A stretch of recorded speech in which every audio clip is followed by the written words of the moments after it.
Barclays memajukan perkiraan pemangkasan suku bunga September 2026 menjadi September 2025 dengan mengatakan bahwa pidato Powell memperkenalkan bias pelonggaran dan meningkatkan standar untuk tidak melakukan pemangkasan.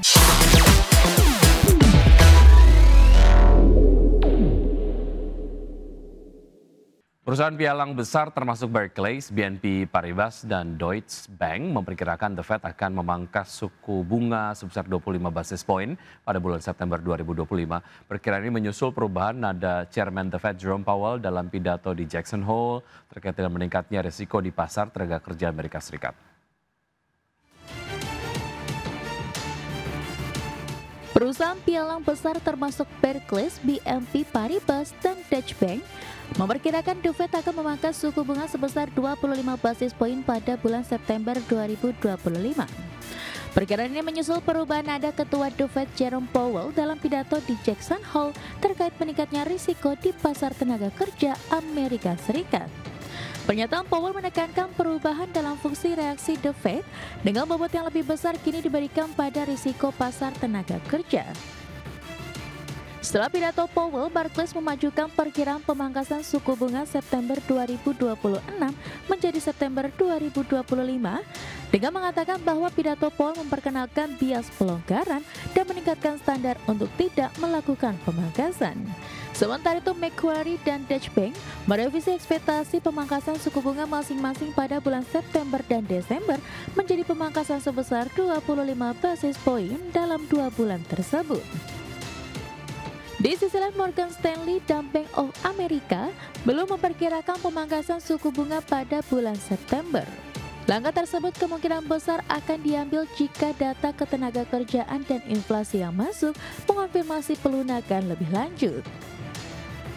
Sementara itu, Goldman Sachs dan JP Morgan menegaskan kembali ekspektasi mereka untuk penurunan suku bunga pada bulan September.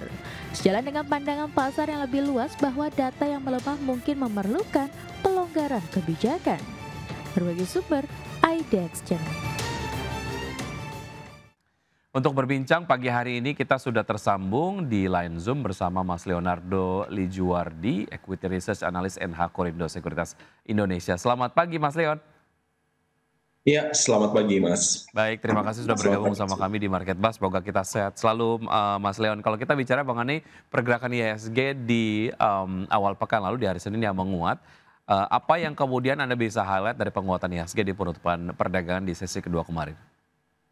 Oke, kalau mungkin yang bisa saya highlight ya, mungkin ekspektasi market terkait dengan ini ya.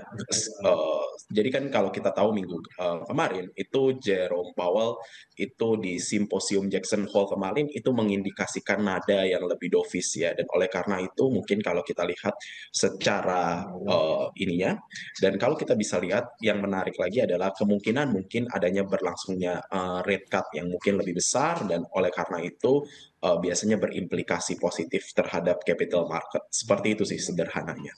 Baik, salah satu sektor yang mengalami penguatan yang signifikan di penutupan perdagangan kemarin yaitu adalah sektor properti yang memimpin 3,65%. Ini kemudian rally tersebut sejalan dengan bursa Asia yang dipicu ekspektasi kuat terkait dengan pemangkasan suku bunga acuan. Bagaimana Anda melihat penguatan ataupun rally dari sektor properti ini, Mas Leon? Oke, kalau kita berbicara soal sektor properti, ya mungkin ada beberapa hal yang mungkin bisa di-highlight ya. Tapi kembali lagi, jika kita berbicara soal properti, itu biasanya merupakan, saya bilang ini efek musiman ya. Ketika berlangsungnya itu adalah rate cut, itu diharapkan mungkin sektor properti itu bisa bergairah semacam sebuah tradisi di Indonesia seperti itu. Namun, kalau kita lihat realnya memang kita kembali lagi balik kepada kinerja masing-masing emiten itu sendiri.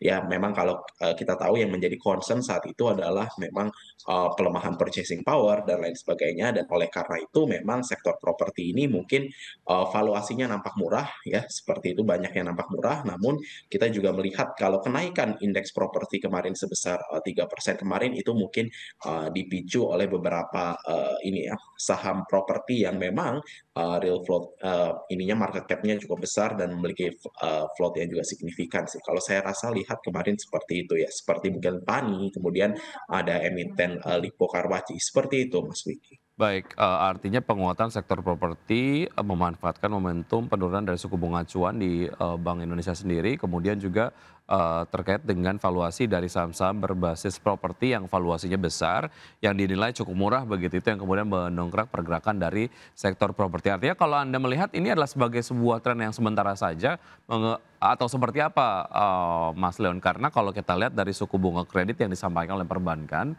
belum serta-merta mengikuti, penurunan tren suku bunga yang sudah dilakukan beberapa kali oleh Bank Indonesia, Mas Leon. Iya, oke.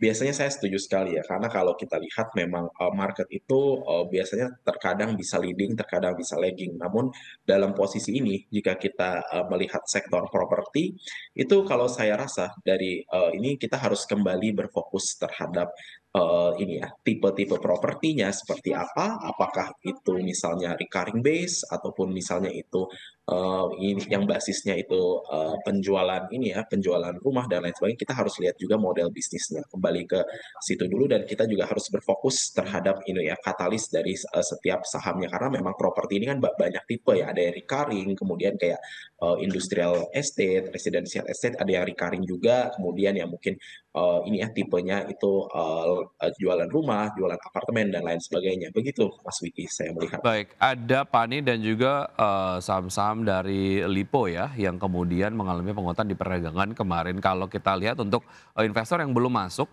pasca kemarin sektor properti menguat signifikan, apakah Anda merekomendasikan untuk masuk? Dan kalaupun, kita lihat kedua saham ini, apakah secara fundamental, apakah menarik untuk dikoleksi di menengah ke panjang? Ataupun mungkin ada, chance yang bisa dimanfaatkan oleh pelaku pasar, yang dimanfaatkan secara teknikal saja? Oke, mungkin kalau saya lihat, jika kita berbicara soal koleksi properti, tentunya yang mungkin masih, growth-nya masih bisa terbuka ya, yang Mhm. masih story-nya, unlock-nya masih bisa jauh. Kalau saya rasa mungkin itu PANI ya, untuk jangka menengah itu boleh dikoleksi, seperti itu. Kalau saya lebih condong ke PANI seperti itu, karena kalau yang lain kita lihat memang itu mungkin katalisnya seperti kalau yang sudah mature ya seperti Pakuwon, kemudian, BSD ya Mmm. seperti itu mungkin kita bisa manfaatkan untuk, buy on support ya seperti itu, kemudian kita bisa jual sell on resistance, seperti itu sih Baik kalau secara dari harga saya. ataupun valuasi untuk PANI masih murah ya, Mas Leon ya? Secara target, Oke. price untuk mungkin menengah ke panjang untuk PANI, di level berapa kira-kira? Oke, mungkin kalau jangka menengah di 17.000, tapi kalau untuk mungkin time frame kira-kira di atas, setengah tahun saya rasa mungkin 20.000 itu masih visible untuk PANI, seperti itu. Tapi Baik. target terdekat mungkin 17.000. Baik, kita ke ekspektasi pasar global, regional maupun domestik begitu terkait dengan apa yang kemudian disampaikan oleh Jerome Powell mengenai possibility diturunkannya tingkat suku bunga acuan di bulan September, di pertemuan mendatang begitu di, bulan September. Bagaimana Anda melihat possibility ini dan sejauh mana ini kemudian nampaknya akan menjadi, sentimen yang terus menggema sampai dengan, akhir pekan inilah, sampai dengan Jumat nanti?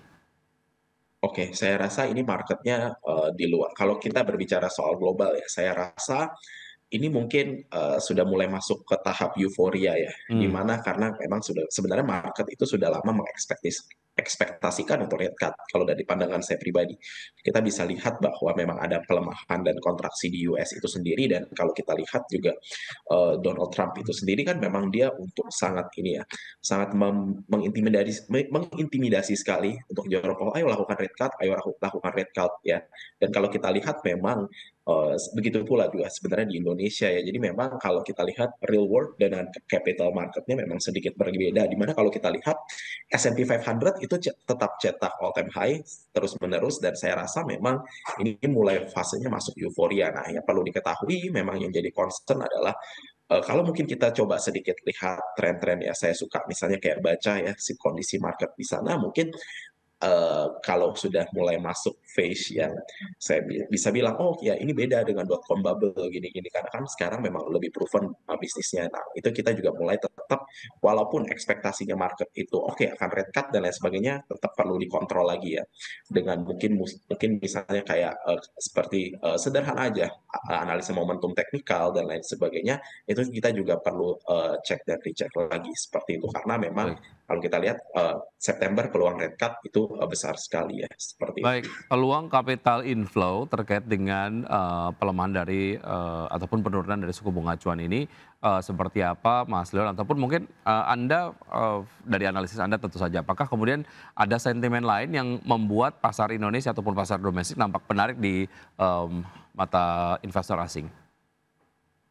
Oke, sebenarnya kalau kita bicara memang, kalau kita bicara ya, kita bicara dalam, rentang waktu, year to date hingga hari ini, kalau kita bicara soal, terlepas memang kita tahu ya inflow asing itu masih minim ya, kalau kita lihat dibandingkan dengan tahun-tahun sebelumnya saya rasa dan mungkin, itu adalah kalau dari secara makro memang kita kontraksi yang menopang itu adalah saham-saham konglomerasi, seperti itu.